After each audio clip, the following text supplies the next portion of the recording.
C'est pourquoi même la première alliance a dû commencer avec le sang. Devant tout le peuple, Moïse a lu d'abord tous les commandements, comme on les trouve dans la loi. Puis il a pris le sang des jeunes taureaux et des boucs avec de l'eau.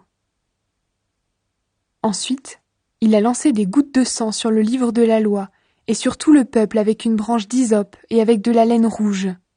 Et il a dit : « Ceci est le sang de l'alliance que Dieu vous commande de respecter. » Puis de la même façon, il a lancé du sang sur la tente et sur tous les objets utilisés pour le service de Dieu. D'après la loi, presque tout devient pur avec le sang. Mais si on ne répand pas de sang, les péchés ne sont pas pardonnés. Le Christ s'est offert à Dieu une fois pour toutes. Si on doit purifier ainsi les copies de ce qui est dans les cieux, alors ce qui est dans les cieux a besoin de sacrifices bien meilleurs. En effet, le Christ n'est pas entré dans un temple fait par des mains humaines. Ce temple-là est seulement la copie du vrai lieu saint. Mais c'est dans le ciel même que le Christ est entré, où il se présente maintenant en notre faveur devant Dieu. Chaque année, le grand prêtre juif entre dans le lieu très saint avec du sang qui n'est pas le sien. Mais le Christ, lui, n'est pas entré dans le ciel pour s'offrir plusieurs fois. Sinon, il aurait dû souffrir plusieurs fois depuis la création du monde. En fait, maintenant, en ces temps qui sont les derniers, le Christ s'est montré une fois pour toutes. De cette façon, il a détruit le péché en s'offrant lui-même en sacrifice. Les êtres humains meurent une seule fois, ensuite Dieu les juge. De même, le Christ s'est offert en sacrifice une fois pour toutes, pour enlever les péchés d'un grand nombre de personnes. Il se montrera une deuxième fois, non plus pour enlever le péché, mais pour sauver ceux qui l'attendent. Le Christ supprime les anciens sacrifices. La loi de Moïse ne reproduit pas exactement ce qui existe. Elle est seulement l'ombre des biens qui seront donnés plus tard. Elle demande qu'on offre sans arrêt chaque année toujours les mêmes sacrifices. C'est pourquoi elle ne peut absolument pas rendre parfaits ceux qui s'approchent de Dieu.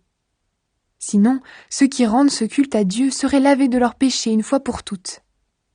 Ils ne se sentiraient plus du tout coupables et on n'offrirait plus aucun sacrifice. Mais bien au contraire, ces sacrifices rappellent chaque année le souvenir des péchés, parce que le sang des taureaux et des boucs ne peut pas enlever les péchés. C'est pourquoi au moment où le Christ va entrer dans le monde, il dit à Dieu : « Tu n'as pas voulu de sacrifice ni d'offrande, mais tu m'as fait un corps.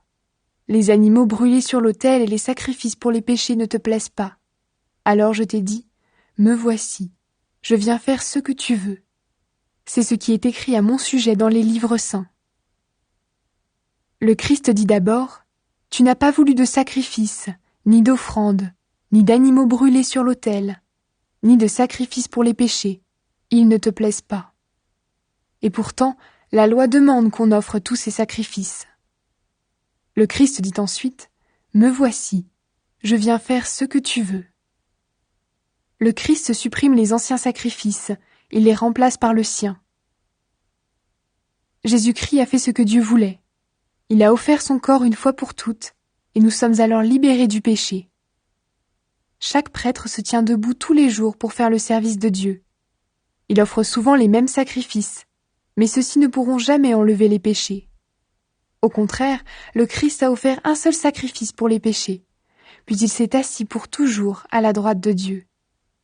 Maintenant, il attend que Dieu mette ses ennemis sous ses pieds. Avec une seule offrande, il a rendu parfait pour toujours ceux qui sont libérés du péché. L'Esprit Saint nous l'affirme aussi en disant d'abord : « Le Seigneur dit : Voici l'alliance que je vais établir avec eux après ces jours-là.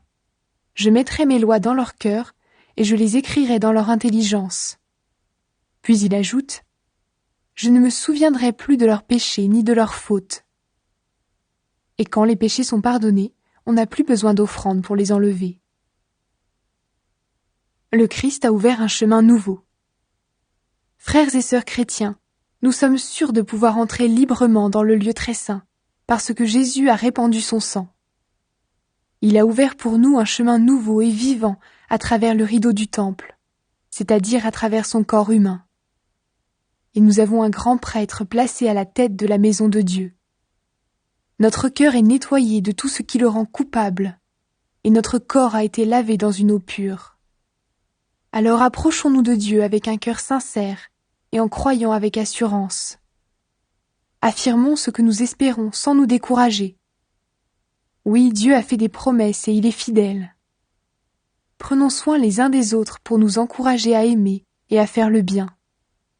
N'abandonnons pas nos assemblées comme certains qui ont pris l'habitude de ne plus venir.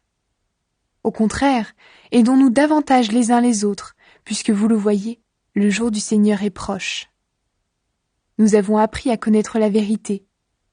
Après cela, si nous péchons exprès, aucun sacrifice ne peut plus enlever les péchés. Il n'y a plus qu'à attendre en tremblant ce qui va arriver, c'est-à-dire le jugement et un feu terrible qui brûlera les ennemis de Dieu.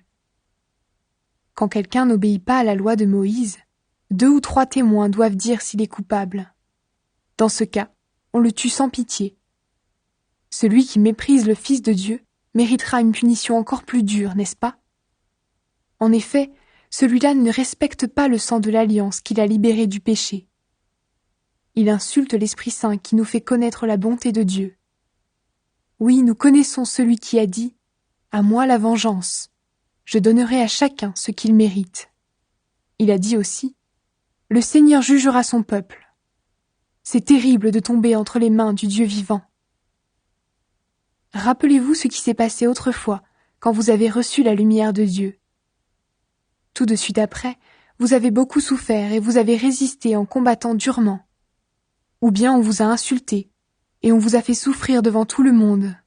Ou encore vous avez soutenu ceux qu'on traitait de cette façon. En effet, vous avez souffert avec ceux qui étaient en prison. Vous avez accepté avec joie qu'on vous arrache vos biens, parce que vous le saviez, vous possédiez une richesse plus grande et qui dure toujours. Alors ne perdez pas votre confiance. Grâce à elle, vous recevrez une grande récompense. Vous avez besoin de patience pour faire ce que Dieu veut et obtenir ce qu'il promet. En effet, les livres saints disent « Encore un peu de temps, très peu de temps, et celui qui vient sera là, il va venir bientôt. » Dieu dit « Celui qui croit en moi est juste, et par là il aura la vie. Mais s'il retourne en arrière, je ne mettrai plus ma joie en lui. » Nous ne faisons pas partie de ceux qui retournent en arrière et qui se perdent. Nous croyons en Dieu et nous serons sauvés.